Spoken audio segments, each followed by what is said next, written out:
Сәлем достар, қалдарыңыз қалай? Бүгін бізде қуанышты күн. Тікелей ақш елдерінен бізге жаңа, су жаңа MacBook Air M1 процессорында келді. Біраз шулатып жіберді. Сондықтан да бүгін сіздермен жаңа форматта видео түсіріп көреміз. Unpacking, қазақшасын айтпақшыдай, қазақша баламасын былай деп ойлаймын. Қораптан шығару. Бұдан да жақсы баламасы болса, пікір алаңына жазып кетіңіз. Қазақша терминді тауып көрейік. Unpacking болады және бізде First impression, яғни алғашқы әсеріміз болады және лайтовый жеңіл тест болады. Сіз біздермен біргесіздер ме? Біз сіздерменбіз. Кеттік. Құрметті достар, қораптан шығаруды бастамас үшін осы ноутбукты бүгін бізге ұсынған, яғни осы шығарылымның демеушісін айтып кетейік. Dixie School онлайн мектебі. Бұл онлайн мектепте егер де сіз IELTS, Aptis Remote, General ағылшын тілін онлайн түрде тез әрі сапалы үйренгіңіз келсеңіз, осы мектепке барыңыз. Бұл мектепте команданың ұстаздары IELTS 8-де 5, 9, құдай-ау осындай жігіттер мен қыздарды қайдан табады екен. Оқыту әдісі holistic approach дейді. Қазақшасы тұтас тәсіл, яғни сізді құрғақ ағылшын тіліне үйретпей, сіздің жағдайыңызға, керектігіңізге қарап тұрып үйретеді ғой әлгі жерде. Сонымен достар, Dixie мектебі егер сізге ағылшын тілін тез арада үйрену керек болса, сипаттамадағы сілтемеге тез өтіп, сынақ сабағына жазылыңыз және пайдаланыңыз. Ал енді бісміллә деп ашайық. Құрметті достар, сіздермен бірге, міне. Бұлай ашамыз. Бісміллә. Оп. Міне, достар. Жаңа, су жаңа MacBook Air. Қалай ашылады? Оп. Так, жерге жабыстырып қойған екен. Бұлай ашылады. Бісміллә деп қоямыз. Ал қораптың ішінде бізде не бар? Қораптың ішінде бізде нені қалай қолдану керек екен? Қағаздары, анша-мұнша қағаздар, документация. Бұны бірақ ешкім оқымайды. Ішінде қуаттаушы блок бар. Бұл бізде блок адаптер және оның шнуры. Шнур бізде Type-C. Кеттік ары қарай. Одан басқа ештеме жоқ ноутбуктың өзі.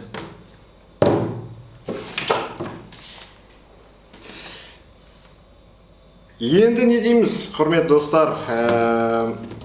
MacBook әрдайым әдемі, сұлу, жұқа болып келеді.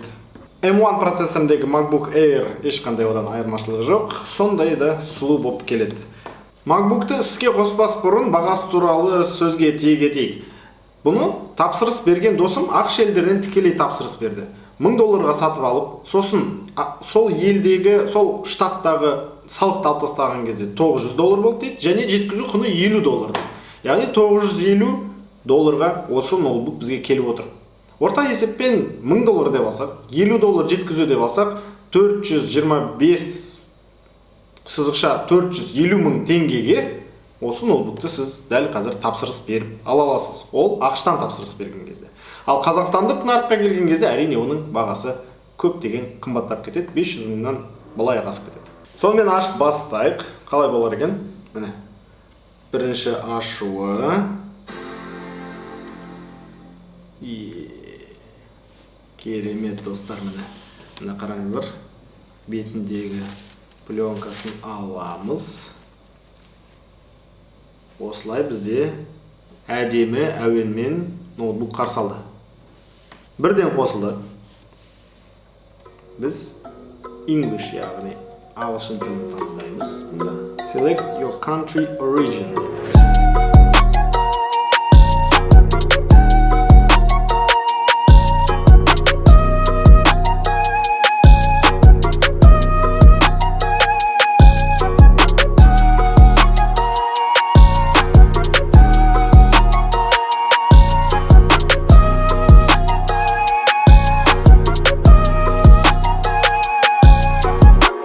Сонымен достар, шолуымызды біз қазір MacBook'тың баптауын жасап бітірдік. Сонымен шолуымызды бірінші тесттен бастайық. Бірінші тест барлық адамдар, бүкіл обзорлар ағылшын, орыс тілінде Бұның MacBook Air'дің қосылуы өте тез дейді. Презентациясында да солай айтты. Яғни қосылуы супер тез дейді. Соны тексеріп көрейік. Дәл қазір бізде HP өте қуатты ноутбугымыз. Осы монтажға біз соны қолданамыз. Осы екеуінің қазір қосылуы қалай болар екен? Соны көрейікші. Міне. Достар, мынау бір болады ғой, ескі ноутбуктар естеріңізде ме?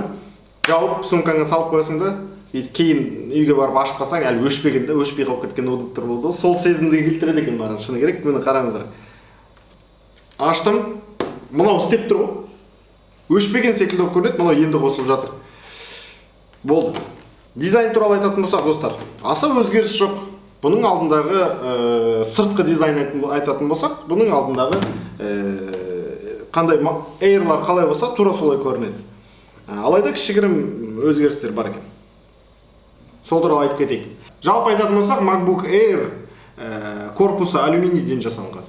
Перне тақтасы Magic Keyboard деп аталады. Басуға өте ыңғайлы. Әрбір пернесі жатық жұмыс істейді. Басқан кезде бірден қолыңда ыңғайлы сезіп тұрғаны білініп тұрады. Перне тақтаның астында Force Touch технологиямен жасалынған trackpad. Мен осыған дейін touchpad пен trackpadтың арасындағы айырмашылықты білмедім. Егер аларыңызға білмейтіндеріңіз болсаңыз, екеуінің арасында айырмашылық жоқ. Тек қана Apple өзінің touchpadтарын trackpad деп атайды екен. Егер мен қателескен болсам, пікірде жазып кетіңіздер. Trackpad бізде үлкен. Әрбір MacBook'та негізі trackpad үлкен болады. Ол өте ыңғайлы деп ойлаймын, өте дұрыс деп ойлаймын. Жұмысы өте ыңғайлы.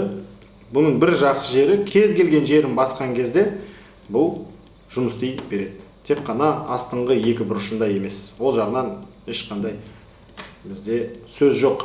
Өте жақсы жұмыс істейді. Келесі өзгеріске келетін болсақ, бұл MacBook'те 3 микрофон орналасқан және өте сапалы стереодинамиктер орналасқан.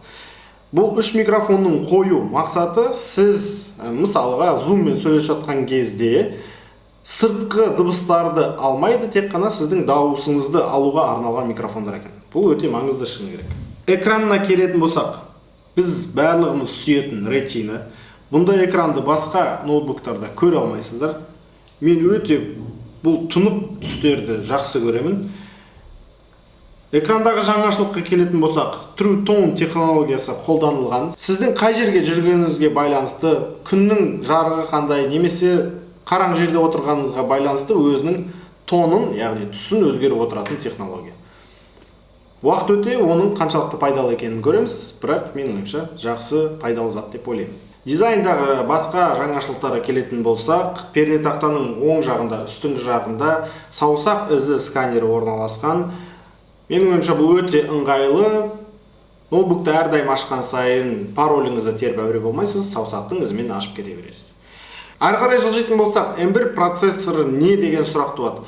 Шыны керек, терең сан немесе қиын терминдерға үңілместен жалпақ тілмен түсіндіретін болсақ, MacBook Air, MacBook Pro 16 секілді жұмыс істей алады. Оған қоса одан 2 есе ұзақ батареясын сақтай алады және бұның вентиляторы жоқ. Автономды салқындатқышы болғандықтан вентилятордың шуылын ешқашан естімейтін боласыз. Бұл өте керемет. Автономдығы деп жатырмыз. Бұл мәселеге келетін болсақ, MacBook Air батарейкадан жұмыс істейтін уақыты сұмдық ұзақ. Розеткет каналының экспериментіне сүйеніп айтатын болсақ, егер сіз экранды 50% жарықпен кино көретін болсаңыз, MacBook Air M1 процесінде 16 сағаттан астам жұмыс істеп бере алады. Ал салыстырмалы түрде MacBook Pro Core i5 процесінде 10 сағат, MacBook Air Core i5 процессорінде 8 сағат 55 минут көрсетіп бере алады. Бұл құрметті ағайын рекорд деп есептеймін. Дәл қазір бәріміз онлайн сабақ оқимыз, онлайн жұмыс істейміз, сондықтан да бәріміз Zoom-да отырамыз. Мысалы, елестетіңіз, MacBook-ыңызды қуаттап алып, бір кафеге барып Zoom-да жұмыс істегіңіз келсе, сізге бұл ноутбук 11 сағат жұмыс істеп бере алады. Өзіңіз елестетіңіз, мұнда ноутбук жұмыс істеп жатыр, интернет қосылып тұр, камера қосылып тұр, динамик, микрофондардың барлығы істеп тұр, соның өзінде 11 сағат автономды жұмыс істеген керемет көрсеткіш. MacBook'тың жұмыс істеу жылдамдығына келетін болсақ, өте жоғарғы дәрежеде деп айтуға болады. Дәл сол M1 процессоры осы дәрежеге жеткізіп отыр бізде. Қолданыс кезінде қосымшаларды ашсаң, лезде ашылады, ешқандай күту жоқ, басып үлгермейсің. Бір папкадан екінші папкаға ауысқандай, оның алдында қосылмай тұрған қосымша бірден ашылып кетеді. Ол өте қуанарлық жағдай. Ал енді эксперимент ретінде біз өзіміздің түсіріп жүрген видеолардың біреуін өңдеп көруге шешім қабылдадық. Екі ноутбукқа 26 секундтық бірдей сападағы видеоны салып көрдік. MacBook Air'де ең қарапайым iMovie қосымшасын қостық, ал HP Core i7 10-шы ұрпақтағы процессормен жұмыс істейтін компьютерге Adobe Premiere Pro қосымшасын қолдандық. Өңдеген кезде MacBook Air'ге мынандай тапсырма бердік. Осы видеоны 4K, яғни ең жоғарғы сапада өңдеп бер дедік. Файлдың көлемі 1.9 гигабайт болып шықты. Ал HP-ге біз ондай тапсырма берген жоқпыз. 4K емес, тек қана HD қылып шығарып бер деп бердік тапсырманы. Екеуін бірдей қосқан кезде таңғаларлық нәтиже шықты. 1.9 гигабайт файл болғанына қарамастан, MacBook Air бұл тапсырманы 30 секундта орындап шықты. Ал HD файл болғанына қарамастан, HP оны 1 минуттан астам уақытта өңдеп шықты. Бұл нәтиже бізді өте қатты таңғалдырды, шыны керек. Шынында M1 процессорында жұмыс істейтін MacBook Air өте өнімді және жылдам жұмыс істейтін ноутбук екеніне көзіміз жетті.